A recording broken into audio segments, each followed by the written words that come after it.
นี่มดนี่ซื้อมาใน60 บาทพี่น้องโคตรถูกเลย60 บาทเพราะมันเป็นดอกน้อยถ้าดอกใหญ่มันขายกิโลละ80 บาทแต่ขอคิดว่าดอกน้อยซ้ำนี่ก็ได้แล้วไม่ต้องเอาดอกใหญ่ให้หลายดอกนี่อุ้ยตามแจวกินสิเอาดอกบานๆนี่เอาไปตามแจวจะเห็ดฟ้าส่วนหนึ่งก็สิเอาไปเห็ดแกงกินน้ำนี่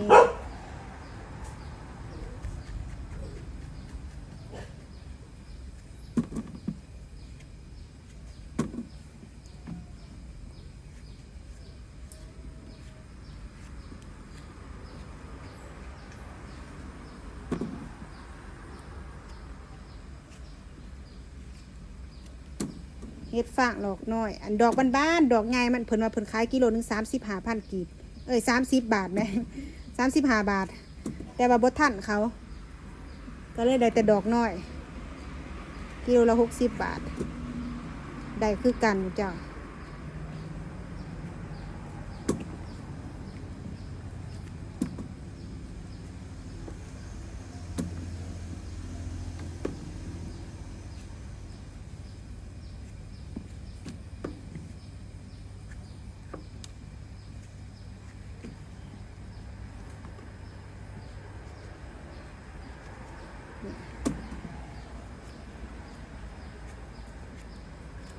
ขอตัวซ่อมก่อน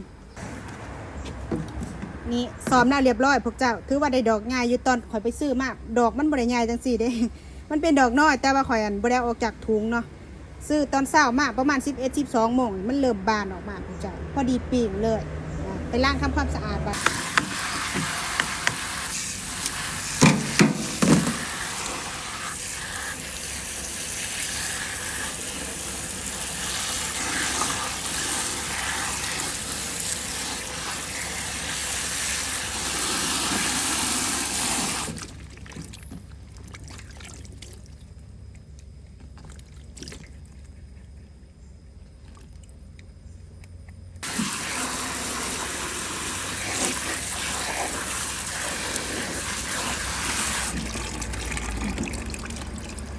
เรียบร้อย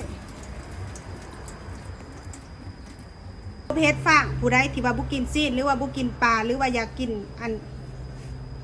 มื้อนี้นำเสนอเมนูอบเฮ็ดฟางพวกเจ้าคันผู้ใดอยากกินอบแต่บ่อยากกินซีนบ่อยากกินปลาอีหยังสามารถเอาเฮ็ดฟางมาเฮ็ดได้เด้อครับพ้องเลยว่าแซ่บแท้แน่นอน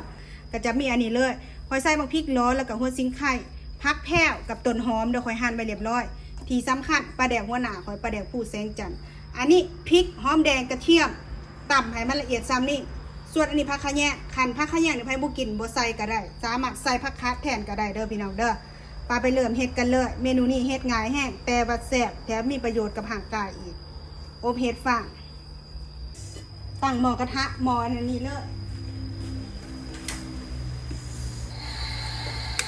เปิดไฟ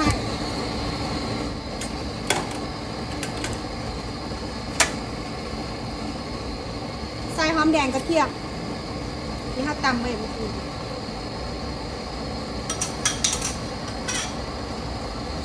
ใส่ลูกไป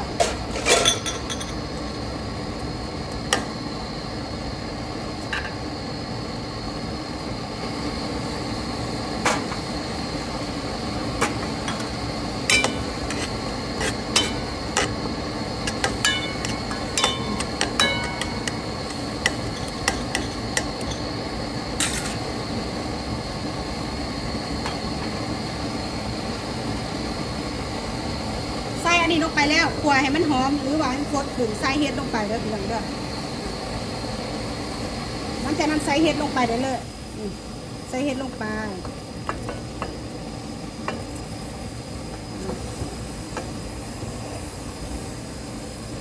ใส่ลงไปเลย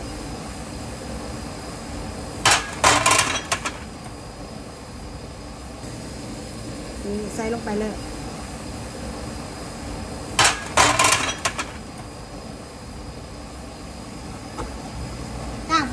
การปรุงรสอีกคนชิแซ่นี่เด้อผงนัวลงไป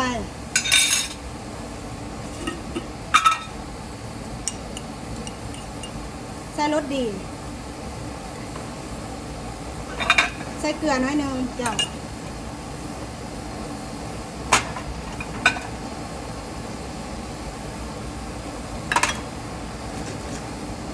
น้ำปลาแดกผู้แสงจันทร์อันนี้ขาดบ่ได้ใส่ลงไปโลดนี่ใส่ลงไปน้อยนึงหรือบ่มักปลาแดกบ่ใส่ก็ได้เด้ออันนี้เมื่อซิงไข่จะมาพริกหรอใส่ลงไป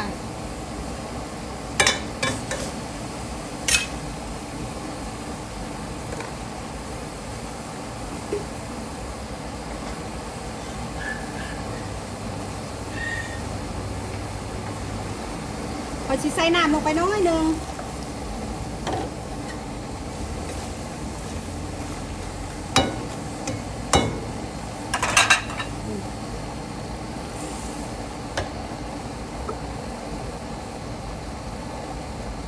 ใส่น้ำลงไปแล้วปิดฝาไว้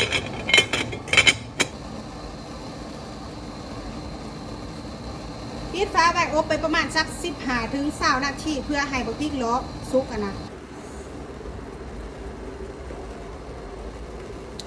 สุกแล้วพี่น้องนี่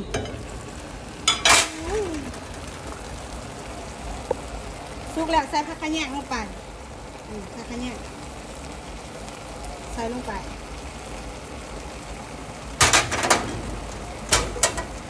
ใส่ผักแพรกต้นหอม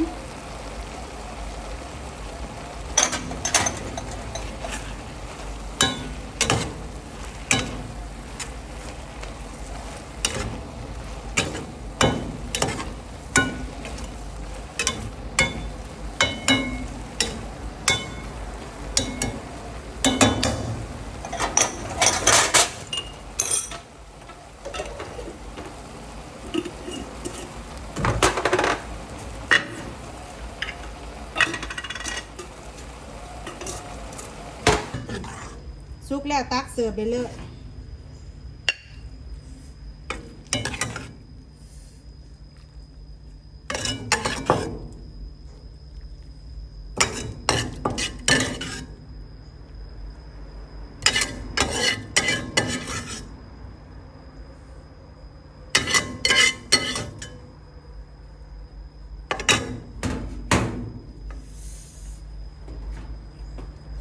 นี่